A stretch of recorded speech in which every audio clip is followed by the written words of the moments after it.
We are back 8:13 with our ongoing series, Sleep Better Today. And listen up. If you are among the 54% of adults who say they do not get enough rest, well, this morning we're going to break down some solutions from around the world, including some popular trends that have gone viral in recent years. The ultimate sleep hack for a happy marriage: share the bed, not the blanket. I get a comforter and my husband gets a comforter, and it is literally life-changing. 2 duvets, 1 bed, known as the Scandinavian sleep method. Do the Scandinavian. Oh, sorry. Well, you can find out. You want to learn more about the Scandinavian sleep method? Yeah. Okay. There's the daily sleep method, which is to have 2 separate beds altogether, right, Cars? That's Sleep right. divorced. That's right. All right, here to walk us through that method and more, clinical psychologist and sleep expert, Dr. Wendy Troxel. Hi, good morning. Good morning. Okay, so the Scandinavian method, I mean, this makes a certain amount of sense. You just are having different duvet covers, but you're in the same bed. Why does this work? Exactly. So it's 1 bed, 2 separate duvets or comforters. What it allows is couples to have the shared sleep experience if they're not willing to go to the stage of separate beds, but they have individualized bedding and bedding preferences. This is particularly helpful for couples where one partner might be a blanket hog or a sheet stealer or who tosses and turns. And what science tells us is that about 1/3 of our sleep is interdependent or synchronized with our partner's sleep.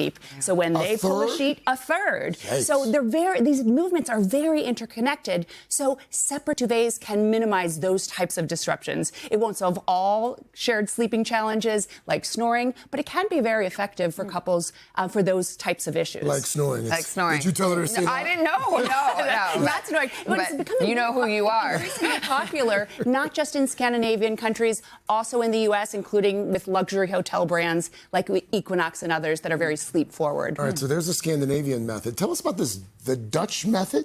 The Dutch method. So this is credited to the Netherlands, and what it involves is keeping your blinds or drapes open at night. Now, there's some science to support this in that getting morning sunlight is a primary regulator of our circadian rhythm, which governs our sleep-wake cycles. But there's a caveat to this. I don't know about you, but the idea, first of all, of having my drapes wide open at night feels very vulnerable, very exposed. Plus, if you live in a city or someplace where it's light out at night, as much as our brains crave light in the morning, we need darkness at night. So rather than doing the Dutch method full out, I might suggest just opening up your curtains first thing in the morning or using an alarm clock with a sunrise so it brings light into the morning, which is very critical for our sleep. Okay, let's talk about the Japanese method, which is take a bath, but there are some rules around it to make it really work. Yes, a warm bath about an hour before bedtime. It doesn't have to be super long, 10 to 15 minutes. About 60% of Japanese, according to an epidemiologic study, will use a warm bath as part of their nighttime ritual. What the science shows us here is that, yes, taking a bath before bedtime, what it does is when you get out of the bath, it causes a drop in core body temperature, which is one of the primary signals to the brain about sleep onset. So it can facilitate the ability to fall asleep and better sleep quality. And in India, a warm drink is part of the nighttime routine there? A warm drink, they often call it golden milk. It's golden milk. Milk with turmeric. It's really less about sort of the particular ingredients or any sort of special sauce in the drink, but cultures around the world tend to have a ritual often around drinking something warm and soothing before bedtime. Again, it's less about the ingredients themselves as being sleep aids, but more about the ritual and the calming routine that can set you up for a good sleep at night. You could do the bath and the warm milk and combine the ritual, make it a whole thing. Exactly. It doesn't have to be elaborate, but you do it regularly. What about something that we love around here, the siesta, the nap? A good siesta. A siesta, again, Spanish culture is most known for being siesta culture, though it's also common throughout the Mediterranean, other Southern European countries, and Latin America. And there can be many really good benefits to naps. There's some controversy around naps, and I always get asked, is it okay to nap?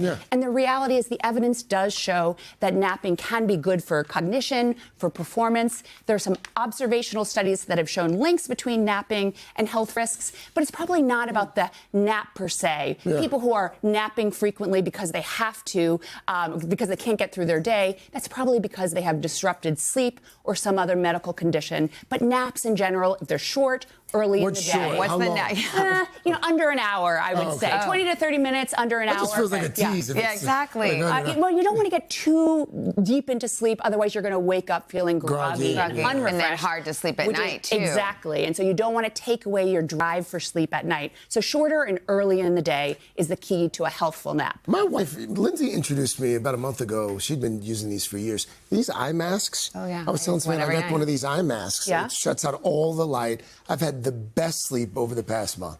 Darkness is key to a good night of sleep, just as lightness is key to starting your day and regulating your sleep for the next night. So we're really attuned as human beings to our light-dark cycles. So eye masks can be a great tool. Is white noise? I listen to white noise at night. Is there any reason to think that it's not good to be having that blaring in your ear the whole night? As long as it's not literally blaring in Yes. your ear the whole night. White noise is nice because it's sort of a constant noise. Yes. For some people, too much quiet, even though we generally recommend quiet at night, too much can sort of get you in your head and then you have your thoughts. So some white noise that has a constant sort of thrum throughout the night, that can be beneficial for sleep. It can also help mask other noises, for instance, if you live in an urban environment. Or snoring?